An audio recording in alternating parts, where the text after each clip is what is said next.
Hello friends, அஸ்ஸலாமு அலைக்கும். எல்லோரும் எப்படி இருக்கீங்க? நல்லா இருக்கீங்களா? இன்றைய சமையல் காய்கறியை வச்சு சமைக்க போகிறேன். சாம்பார் ரெசிபி. பருப்பு, மஞ்சப்பொடி, காயம் இவ்வளோ போட்டு வேக வைக்கணும்.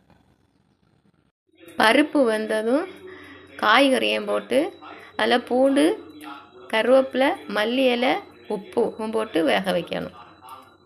காய்கறி வெந்ததும் 1½ ஸ்பூன் மல்லிப்பொடி, 1 ஸ்பூன் வத்தல் பொடி, 1/4 ஸ்பூன் வெந்தயம் ஜீரகம் பொடித்தது, தேவையான அளவு புளி தண்ணி, உப்பு தேவைன்னா போடணும். முதல்ல போட்டிருக்கோம், அடுத்தவ தேவைன்னா 2வது போட்டுக்கலாம். வெங்காய எண்ணெயில் கடுகு, கருவேப்பிலை, வத்தல் மிளகா போட்டு தாளித்து ஊற்றி சாம்பார் ரெடி. ஆப்பம், சாம்பார், ரசவட, டீ. நீங்களும் சமைச்சு சாப்பிட்டு பார்த்தது எப்படி இருக்குன்னு கமெண்ட்டில் சொல்லுங்கள். காய்கறி அவியலுக்கு காய்கறி, உப்பு, கருவேப்பிலை, பச்சை மிளகு, தேங்காய் எண்ணெய் இவ்வளோ போட்டு வேக வைக்கணும். மலைக்கறி அவியலுக்குள்ள அரைப்பு தேங்காய், மஞ்சப்பொடி, ஜீரகம், பச்சை மிளகு, பூண்டு இவ்வளோ போட்டு திருப்பி அரைக்கணும்.